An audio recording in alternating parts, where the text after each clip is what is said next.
Yeah, so this is going to be the first episode of what I'm going to try and document, both as visual as well as audio.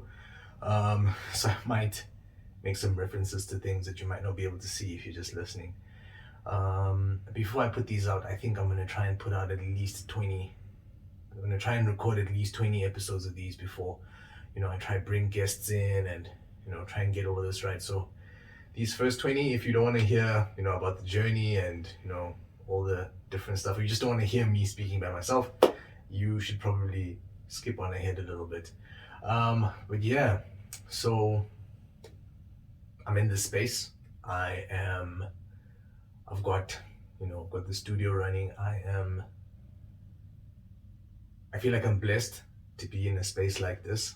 Um, and, putting it together was, like, I won't lie, it was quite a lonely process, just in terms of the idea of trying to level up from where I was before. Prior to having a studio, I was recording from home in a space, I'd say probably a little bit bigger than the one I'm in the booth here. I mean, even before that, it was always just, a desk that had a laptop, and we all know the setup: laptop, um, little keyboard, my speakers, which eventually turned into monitor speakers. That was my setup to begin with, and like, I'm not gonna lie and say that everything came from music. It just came from sheer determination and just being involved in the music industry and slogging away there is what brought me to where I am now. I'd have to, like, that would be a straight up lie. It's been a combination of things, and I think it is for everybody. It's never just one thing that leads you to, being where you are. But yeah, from being in a small little space, at home, mind you, to getting into a studio like this, like, it's huge. I mean, even right now, I think we've been in here for like a month and a half, and it's still surreal. I know the novelty of it sort of wearing off. It's like it's business as usual. There's little things that I want to touch up and I want to fix in this area, but funds won't allow right now. But as I mentioned, it's a lonely journey. I'm having these ideas by myself, and I think being able to put them out onto a medium like this really will assist me in kind of getting my mindset right. So, just a little bit of context. I am a practicing physiotherapist.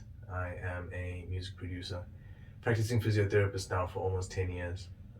Music producer, I'd say I could call myself a music producer for, I can say, maybe 10 or so years as well, although I did start making beats probably about 14 years ago. Um, I am, I don't want to get too deep into my bio and where I'm from. I just feel like it just helps to build context. A couple of years ago, I had this brilliant idea of opening up a studio and starting, like, to record people. I actually got the idea from my mentor at the time, Justin J. Lawless. He was a rapper. Well, yeah, well, he was a rapper. He's not dead or anything, but he was a rapper. I produced quite a bit of stuff with him. He was a music producer and engineer himself, and he had basically the blueprint. I'd go to his place and I would see the space dedicated to making music. It was a room, and in that room was a couch and a table, um, a MIDI controller, and that was him. But he brought in the best of the best at the time to his space, and like, I was in awe of that. I was like, man, this is pretty cool. I want to do that one day. And there was a point where I remember I was at home, right? I lived away from my parents. They came up to stay with me here in Joburg, and, well, they didn't come to stay with me. They came up, they got their own spot. I then moved in back with them, and there was this extra room, And I was like, man, I could turn this into something.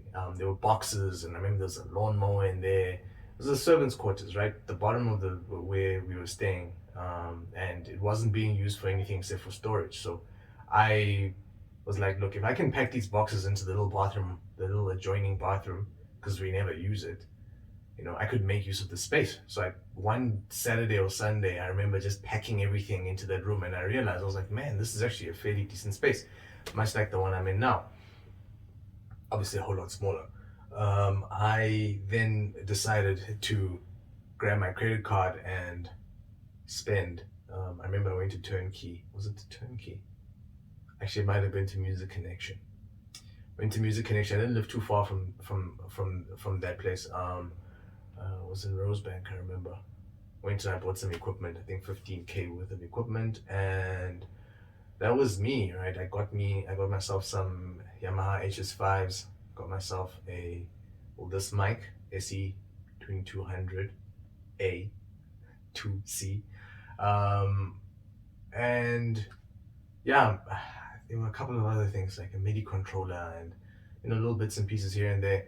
I remember the following year I got myself a new computer.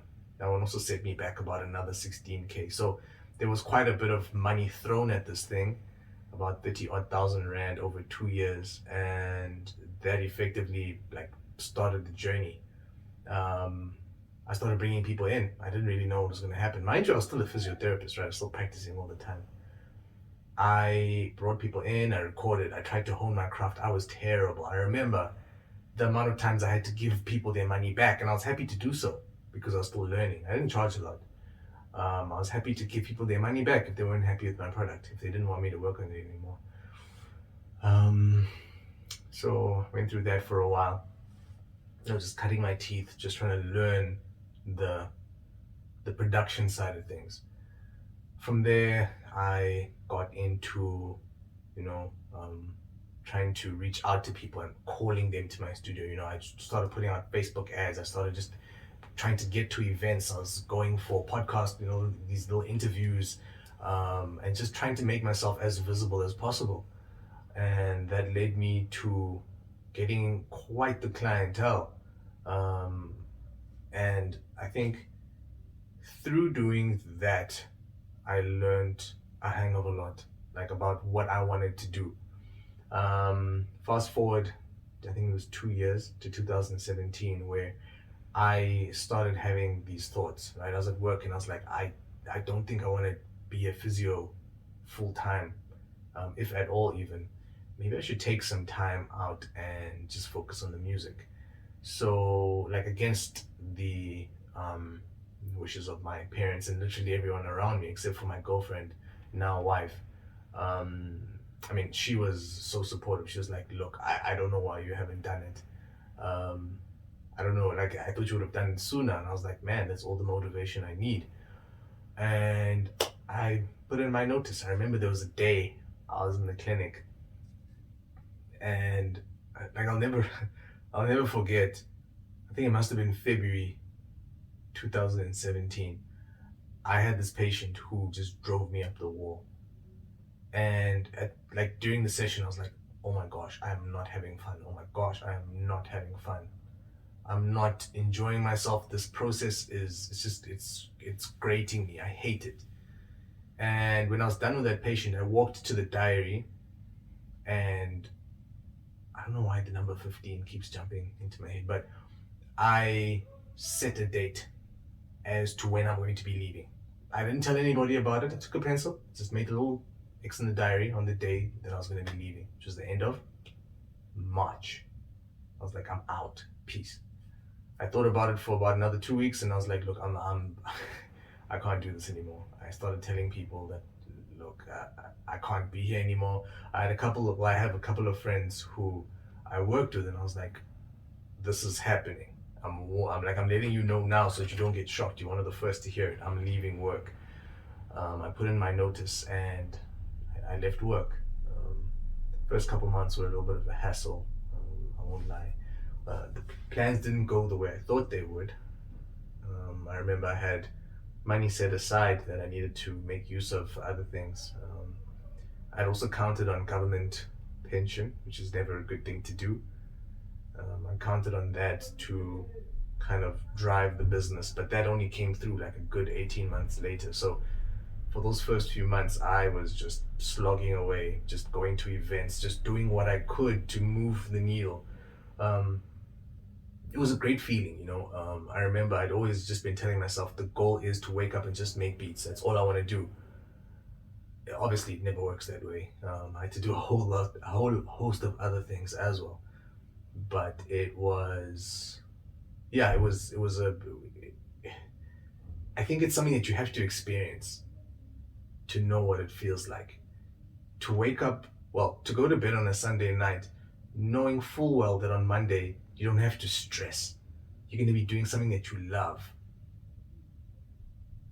And like, it was great. And when Friday came along, you weren't like, I wasn't exhausted. I'd get to Friday and I was just like, man, this is good. Like, I had a good week. Like, let's carry on. I could work Saturday and Sunday as well. I just had no issues with it and go straight into the next week. If I felt like resting the next Tuesday, I just cancel the whole day and just be like, well, I'm just gonna just park off and just chill. Um, I remember I did have some dark days. I don't want to say like it was all, you know, all well and good, but I had days where it was just, yeah, it was bad. I think at my worst, if I'm not mistaken, I think I must have had like 34 Rand in my bank account. No real idea of where my next, you know, paycheck was gonna come from. But it was okay in that like I was living at home and I had a bit of a support structure and I had a degree. Like, it wasn't dire situations, but it wasn't great situations. I managed to get out of that one. I mean, that was just the worst of many other situations that also transpired. That's just the one that I remember the worst. Well, the best. In 2018, things sort of leveled themselves out. I kind of got a feeling and some kind of routine going. And like, routine was major. It was a major revelation for me that I need to have a day-to-day routine of, I wake up, I remember I'd work out, I'd then fix myself a protein shake. From there, I'll then jump into the first, you know, whether it's load of beats or mixing, or I'll take a session. I would do something music related. And I remember later on in the day, I'd then go visit my girlfriend. And like, that's basically how I'd live. And then it was stress. It was stressful, but it was good stress. Um, yeah. So carried on doing that until 2019 in July, right? So I'd gotten to a place where I built the business. I had kind of tested out all of these theories. I grew a whole lot. I had some dark days, but I grew a whole lot and I tested out all these theories. And I was like, man, I just wish I had more money to throw at these ideas that I have. And that's where the idea of formal employment jumped into my head again, right? So I applied. It was a long process, but I eventually got back to basically doing the same work I was doing just prior to the time that I left. It was a little bit more different this time because I had a goal. There were a few things that I wanted to do, including get married, and that is something that I did.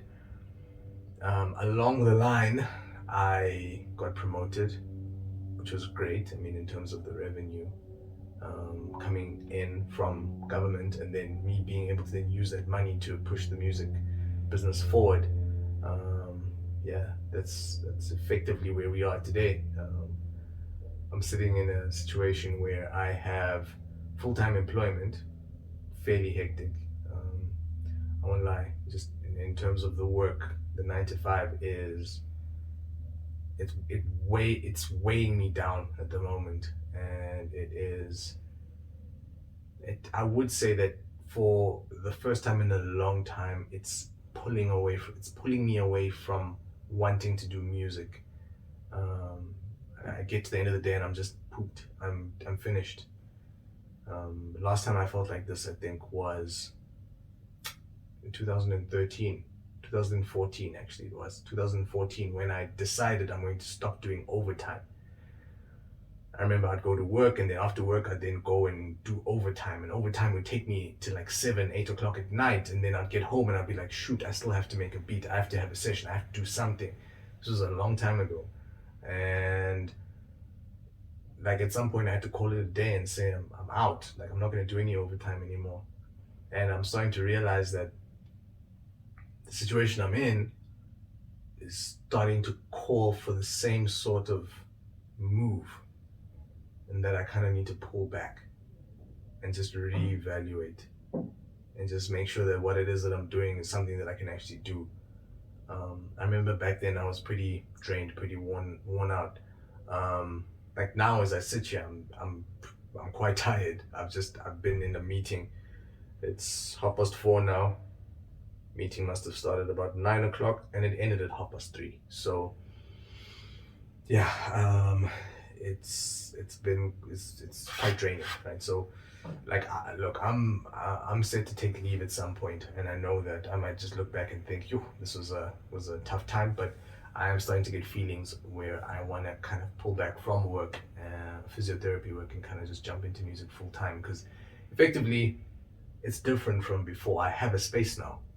I've built up a whole space. There's rent to be paid.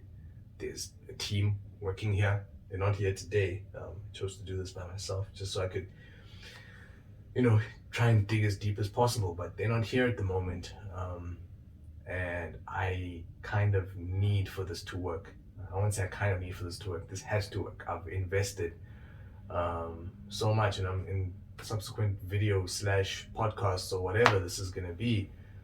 I want to like go around the studio and show you what this like where all the money went.